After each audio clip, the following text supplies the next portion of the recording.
माता भाग्य से कुछ ऐसा खेल, उसके पति गुजर गए। बेटा होगा 18-20 साल का। माँ कहती है बेटे को कुछ तो कमा, रोजी रोटी कैसे चलेगी। बेटा कहता है वो बक्सा पड़ा है ना, इसमें पिताजी ने हीरा रखा है, लाओ उसको बेच के आता हूं, खूब पैसे आ जाएंगे, आराम से खा लेंगे। माँ समझदार थी, का हीरा बेच के तो आएगा, पैसे तो आ जाएंगे, लेकिन पैसे खा खा के तो एक दिन पैसे खत्म हो जाएंगे, फिर क्या करेंगे, तब हीरा कहाँ से लाएंगे। कहा फिर तू ही बता माँ क्या करें। कहा चल बगल वाले गांव में तेरे पिताजी के मित्र हैं, जौहरी हैं, तुझे काम दिलवाती हूं। माँ व्यापारी का बेटा होकर काम करूंगा। माँ ने समझदारी से कहा काम करने से कोई छोटा नहीं हो जाता है। ये छोटी बुद्धि की मान्यता है कि झाड़ू लगाना, पोछा करना ये छोटे काम है। नहीं, जो झाड़ू पोछे सेवा सफाई नहीं करते हैं फिर वो शाम को जिम जाते हैं। कहाँ जा रहे हैं, वॉक करने जा रहे हैं। माँ ने बेटे को समझाया और जौहरी के पास ले आई। वहां पे 6 महीने रहा।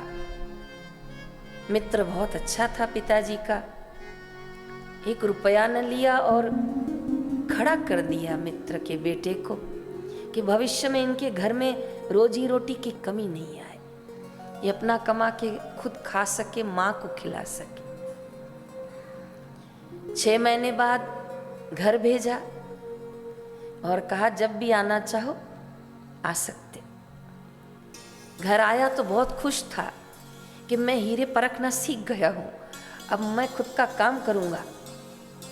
माँ ने कहा अच्छा पहले एक काम तो कर, जो तेरे पिताजी हीरा छोड़ के गए वो तो परख, फिर काम तो बाद में करेंगे, देख इसका मूल्य क्या है।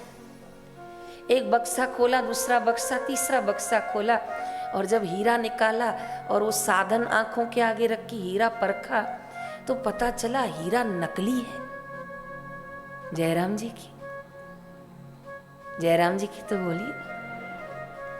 जिस मनुष्य देह को प्यार किया, सजाया दजाया, रोज खिलाया पिलाया, गुरुद्वार पे आया तो पता चला ये तो नकली है। असली क्या है? जो बापू ने दृष्टि दी इस आंखों में, बापू ने समझ का प्रकाश दिया जो इस बुद्धि में, सूर्य नारायण का उदय हुआ हृदय में, वही हमारी उत्तरायण है। परख आई। वो लड़का हीरा देख के हैरान, माँ नकली। कहा लेकिन जौहरी तेरे पिताजी के मित्र के पास ले गए थे, वो तो कुछ न बोला। तब दोनों फिर से गए। उसको पता था आएंगे जरूर जब इनको परखना आ जाएगा। दुनिया घूम के देख ली, लेकिन जिसने बापू का सत्संग सुना वो गुरु दर छोड़ के कहीं नहीं जाएगा। वो खजाना बापू के पास है। लेकर गए और कहा कि 6 महीने पहले आपको दिखाया था, आपने कहा अभी रखो, काम सीख लो पहले। तो कहा हाँ बिल्कुल मैंने कहा था। तो कहा आपने तब क्यों नहीं बताया कि ये नकली है।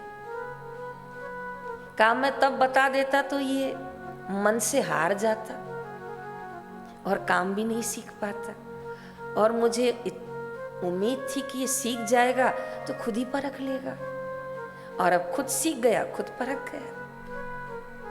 ठीक उसी तरह जिस तरह जौहरी ने पुत्र को काम सिखाया और उसे लायक बनाया कि अब तू खुद परख, बोलिए असली क्या है और बोलो नकली क्या है। ठीक इसी तरह जो गुरुद्वार आया, गुरु प्रसाद पाया, बड़ी गदगद होके कृतार्थ होके कह रही हूं कि बापू ने उनको वो दृष्टि दे दी। बापू ने उनको वो समझ दे दी, वो बुद्धि दे दी कि असली क्या है और नकली क्या है। एक एक थोड़ी बापूजी परखाएंगे, लेकिन बापू ने हमें दृष्टि दे दी। जैसे सूर्य भगवान का प्रकाश होता है तो अपने आप सब कुछ स्पष्ट दिखाई पड़ता है। एक एक चीज भगवान सूर्य थोड़ी दिखाएंगे, उन्होंने अपना काम कर दिया, प्रकाश फैला दिया। ठीक उसी तरह ज्ञान के भंडार गुरुदेव ने अपना प्रकाश फैला दिया। अब हम खुद देखें, अब हम खुद चयन करें, अब हम खुद विचार करें, विवेक करें कि सही क्या है और बोलिए गलत क्या है, किससे मेरी यात्रा लंबी होगी और किससे मेरी यात्रा पूर्णावती की ओर होगी। प्रकाश सूर्य ने करने में कोई कमी नहीं की और मेरे गुरुदेव ने ज्ञान बांटने में कोई कमी नहीं की। चलना हमको है, पाना हमको है।